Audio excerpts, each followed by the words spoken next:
প্রিয় শিক্ষার্থী বন্ধুরা, ইংলিশ অ্যাফেয়ার্সের আরও একটি নতুন ক্লাসে তোমাদের সবাইকে স্বাগতম জানাচ্ছি। আজকে আমরা তোমাদের সাথে কথা বলবো ট্রান্সফরমেশন অফ সেন্টেন্সের একটি পার্ট নিয়ে। ট্রান্সফরমেশন অফ সেন্টেন্সের মধ্যে আমরা সিম্পল, কমপ্লেক্স অ্যান্ড কম্পাউন্ড এই পার্টটাকে কীভাবে ট্রান্সফার করতে হয় আমরা আজকে সেই পার্টটা নিয়ে কথা বলবো। এবং তোমরা যারা নবম দশম শ্রেণীর শিক্ষার্থী বন্ধুরা আছো তোমাদের জন্য মূলত এই ক্লাসটি আজকে।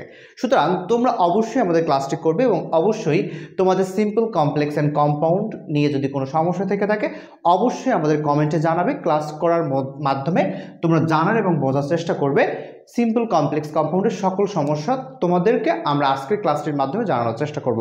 তো চলো আমরা কথা না বলে শুরু করতে পারি। দেখো, মূলত হচ্ছে simple, complex and compound sentence সবাই আমরা চিনি, বাট কীভাবে চেঞ্জ করতে হয়, সিম্পল থেকে কীভাবে কমপ্লেক্সে এবং কমপ্লেক্স থেকে কীভাবে কম্পাউন্ডে চেঞ্জ করতে হয়, আজকে মূলত আমরা সেটা দেখার চেষ্টা করব। তো চলো আমরা শুরু করি।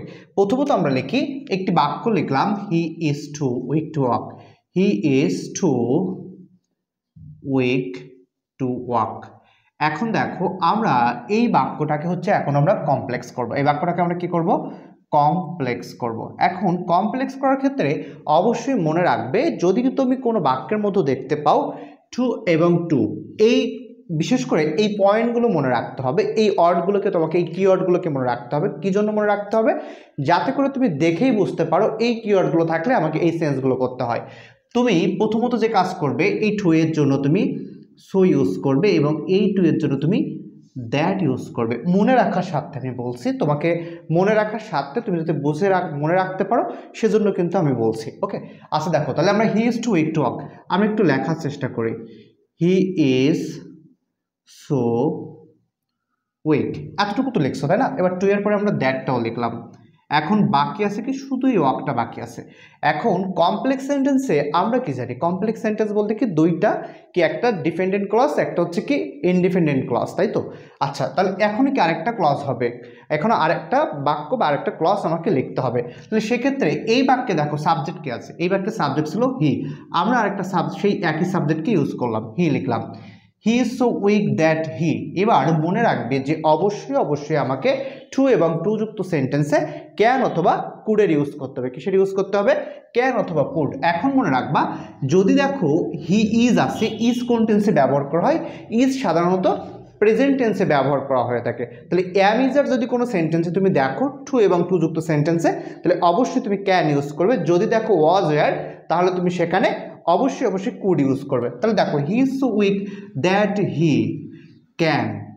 এবার তুমি মনে রাখবে, এই ধরনের সেন্টেন্সের মধ্যে মূলত নেগেটিভ সেন্টেন্স বলা হয়, সেহেতু আমাকে এই সেন্টেন্সগুলোকে নেগেটিভে লিখতে হবে। He is so weak that he can not walk.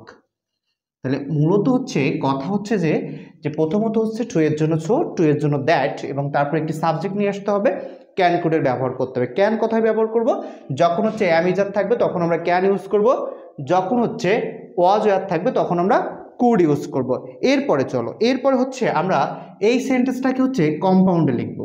চলো আমরা কম্পাউন্ডে এই সেন্টেন্সটাকে যখন লিখবো সেক্ষেত্রে আমরা কি করতে পারি খেয়াল করো।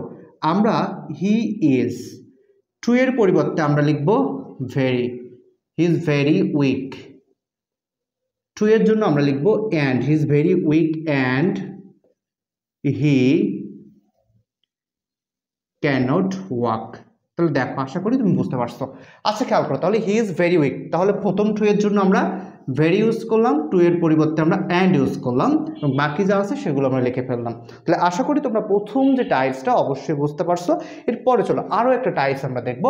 তাহলে দেখবা, একটু সহজে মনে রাখার জন্য আমি কোড করে দিচ্ছি। টু যুক্ত সেন্টেন্সে প্রথমত হচ্ছে কি থাকবে? সো ডট ডট দ্যাট, তারপরে তুমি সাবজেক্ট, তারপর হচ্ছে ক্যান অথবা কুড ইউজ করবা প্লাস ভি অন। এবং আমাকে যদি কম্পাউন্ড করতে বলা হয়, তাহলে very dot dot and. Just এতটুকু তুমি যদি মনে রাখতে পারো, আশা করি তোমার হচ্ছে প্রথম প্যাটার্নটা তুমি বুঝতে পারছো। এর পরবর্তীতে চলো আমরা আরও একটা সেন্টেন্স দেখার চেষ্টা করব। সেই সেন্টেন্সটা দিয়ে আমরা একটু সিম্পল, কমপ্লেক্স, কম্পাউন্ডের আরও একটা পার্ট দেখার চেষ্টা করি। দেখো, আমরা এবার একটা সেন্টেন্স দেখবো, by working hard you will pass the exam.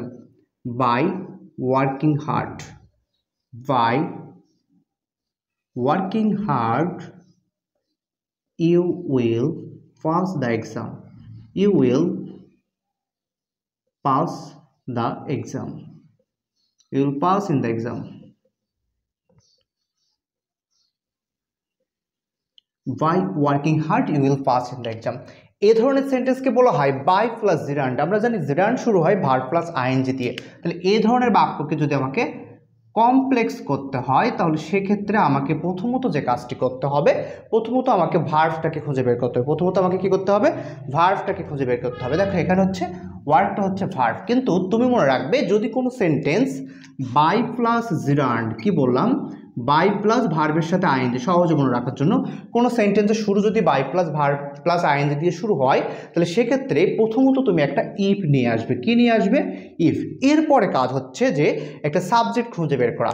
দেখো এই বাক্যটাকে তুমি বাক্যটাতে দেখো তো যে এখানে সাবজেক্ট কি আছে? অবশ্যই দেখবে যে সাবজেক্ট আছে ইউ আছে, তাই না?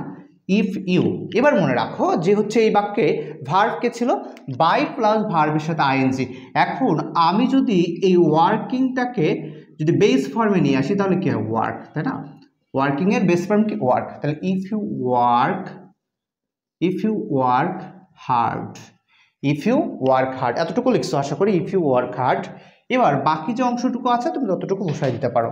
If you work hard you will pass in the exam, you will pass in the exam.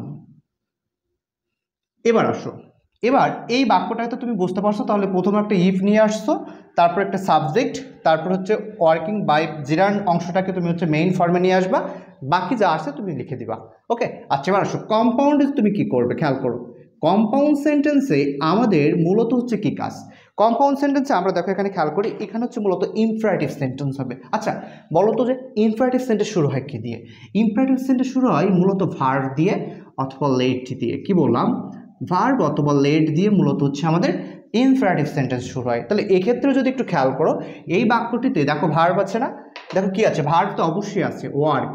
দেখো এখানে ওয়ার্ক আছে, ওয়ার্ক হার্ড, ওয়ার্ক হার্ড, এতটুকু তো লিখছো। আচ্ছা ওয়ার্ক হার্ড লেখার পরে এবার তোমার কাজ হচ্ছে খেয়াল করো ওয়ার্ক হার্ড। এবার এই যে কমাটুকু, কমার পরিবর্তে আমরা যদি লিখি and, you will pass in the exam, and you will pass in the exam, and you will pass in the exam. তাহলে আশা করি তুমি বুঝতে পারছো। তাহলে আমরা খেয়াল করো যে ভালো করে একটু দেখো যে work hard and you will pass in the exam, work hard and you will pass in the exam.